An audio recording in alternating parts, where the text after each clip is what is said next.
Now joining us is one of the most successful YouTube personalities in the world. And by the way, a knockout artist in the boxing ring with a 5-0 record, the one and only Jake Paul. Welcome to Stephen A's World. What's going on, man? How you doing? I'm chilling, man. I'm just vibing out. Thank you for having me. Man, thank you for being here. Let me get this straight because I want to get this out the way before I get into other things that I want to talk to you about.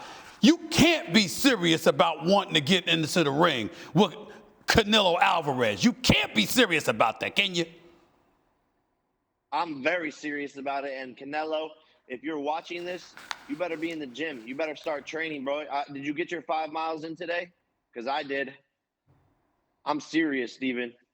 How could you possibly be serious? You got 5 fights. You respect the sport of boxing. You're 5-0. We're talking about the greatest fighter in the world, some people would say. Come on, Jake. You got to admit that. Don't you need a few more fights to be, maybe about 15 more fights before you can be thinking about Canelo Alvarez? Nah, definitely I need a few more fights. I'm not taking them on in my next bout, but a couple more years of experience with the team I got. I'm surrounded by the best team in the world possible that money can afford. So I'm getting exponentially better with every single fight. So a couple fights from now, why not? I'm bigger. That's the other thing, you know. We're not really in the same weight class. He's never fought someone as strong as me and as big as me. I got these big tree trunk legs that put people to sleep.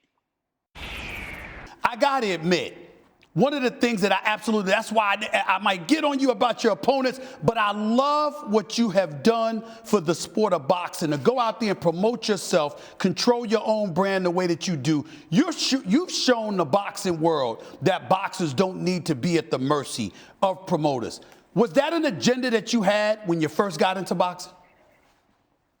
Yeah, look, I wanted to basically decentralize boxing in a weird way. You know, I'm into crypto and DeFi and all that stuff, but basically what I'm showing is that, you know, you can get rid of the gatekeepers, you know, the promoters, and own your own channels and own your own media and make your own big fights happen. And you don't have to take all these, you know, build up fights, build your record. Why not make big money right off the bat? Take big fights, do big fights. You're going to see more of that in boxing now. It's going to be less about having as many wins and more about just making the fights that the fans want to see happen. What has the boxing world said to you about what you've been doing? I'm talking about actual boxers, because the one thing that I do think people can trust about you, you come across as a very honest guy. You're going to say what it is. So what have boxers actually said to you about what you've been doing for the sport? In the gym, me and boxing, we're best friends, man. Like these people really love what I'm doing, and they show me the utmost respect. And when they get in there with me and they spar, and I give them good work, they can only respect that. You know, I'm a real athlete. I take it very seriously. They see that in the gym, and they all want to somehow be a part of the movement, because this is the, you know, I'm the voice that they needed for so long in boxing, and so they're supporting me, and the community and the movement that I've created is just getting bigger and stronger. And, you know, I have my promotions company, and we're just going to continue to add fighters to it. And as you saw today, we had a big announcement with Amanda Serrano and Katie Taylor, and right. it's just going to keep on getting bigger and bigger. So they respect me in the gym, and they show mad love. Now, one of the things that I've accused you of, I got to be on the record, put myself on Front Street. I've accused you of lying to the public. I said, excuse me, you're a boxer. You've been training. You've been training for years. You got professional boxers you're fighting with, sparring with. You got professional boxing trainers that you've been working with. You're a real boxer. And so you're going into the ring against dudes that don't even box. They're strikers. They're grapplers. They're basketball players. They're not boxers. I don't believe they belong in the same ring as you. I think that's damn near assault, for crying out loud. What do you say to that? Man, I was on Disney Channel while Tyron Woodley was winning, you know, the UFC championship with his right hand that he knocked everyone out with, knocked out Robbie Lawler. And so I'm getting into the ring. Of course, this guy knows how to box. When the bell rings in MMA, what are they doing? They're boxing. They don't start off on the ground. They don't start off grappling. So every MMA fighter has to know how to box. It's the first necessity of being an MMA fighter. And so, you know, I tried to fight a real boxer, and he got scared. He didn't want to do it.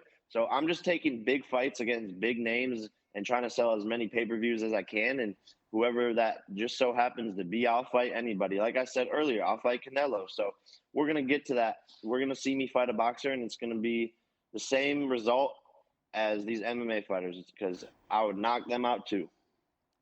Now, I want to transition to another subject because you've been in a long-running feud right now with Dana White, who runs the UFC, speaking up for raising fighter pay and demanding long-term health care. Now you're putting your money where your mouth is, actually investing in UFC's parent company, Endeavor. Why is this cause so important to you?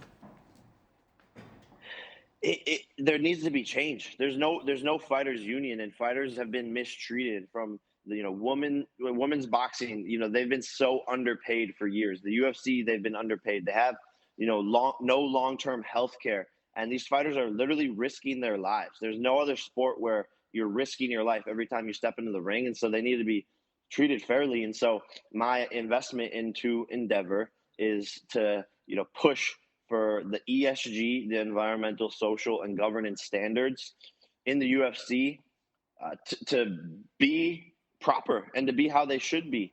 So now I'm actually going to be as a shareholder pushing for that, which is way more meaningful than just talking about it on Twitter. I'm actually making change. I'm actually getting into the trenches.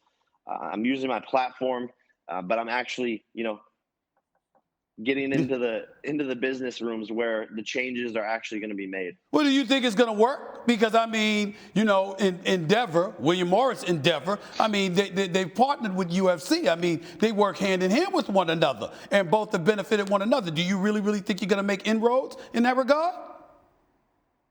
100%, and it's an uphill battle.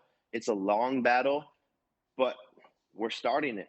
And we're raising awareness, and we're getting the conversation going, and more people are speaking up about it now, and it's becoming a bigger and bigger and bigger problem every month.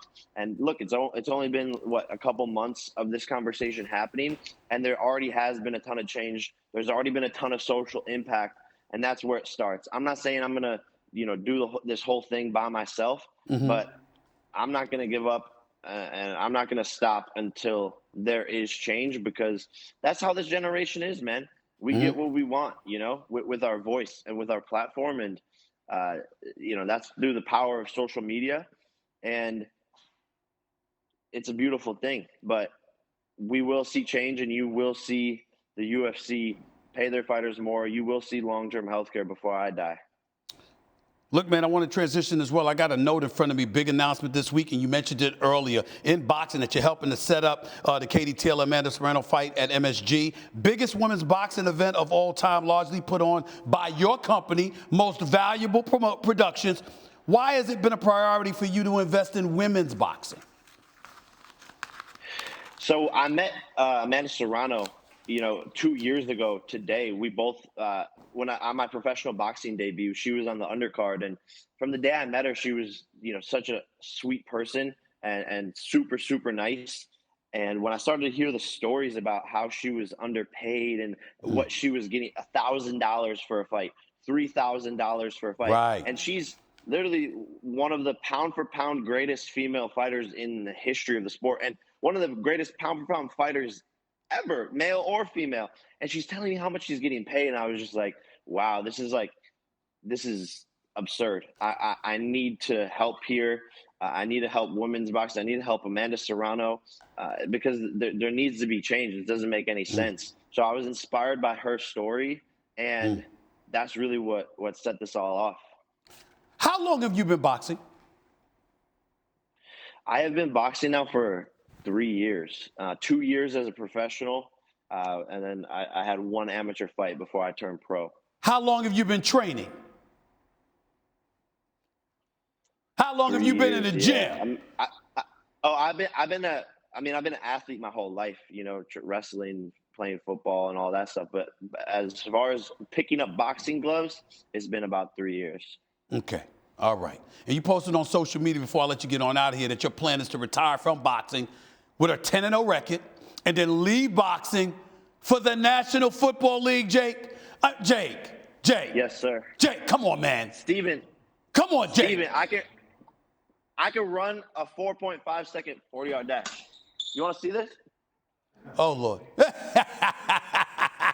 You don't think the Browns will draft me? You don't think the Browns will draft me? All right, Come on now. I can maybe play as a free tight safety. end. Maybe as a tight end. Free But safety. what position would you want to play? What position would you want to play? Slot receiver. I got hands. Well, we know you got hands. You've proven that. But to hit, not to catch. I don't know about the catch, Jay. If you get me some of those sticky Nike gloves, I'll be up in there scoring touchdowns. You're going to see me on SportsCenter highlight reel, and we're going to be right back on here on Stephen A's World, and you're going to be like, I can't believe you did it, Jake. Last question for you, and this is tricky but serious. If you had to pick one or the other, what would you want most? More pay for fighters or more health care? Ooh, I would say more pay, just because the fighter fees. This is what a lot of people don't realize, is fighters have to pay for their own training, their own camps, their own coaches. The NFL covers all that stuff. So the NFL players are getting their salary, but they also don't have expenses. The fighters pay for their own meals, their chefs, the nutrition, everything, like the gym fees, all of that is their own expenses. So if they had money in their hand, that would help them more so than the long-term health care. But both are important. I think it goes hand in hand.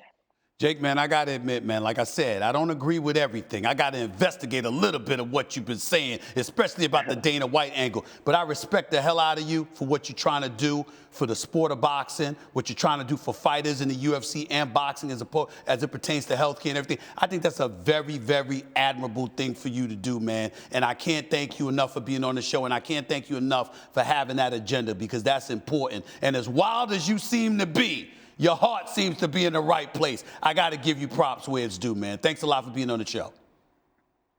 Thank you, man. Thank you for having me. I appreciate that. We just get warmed up.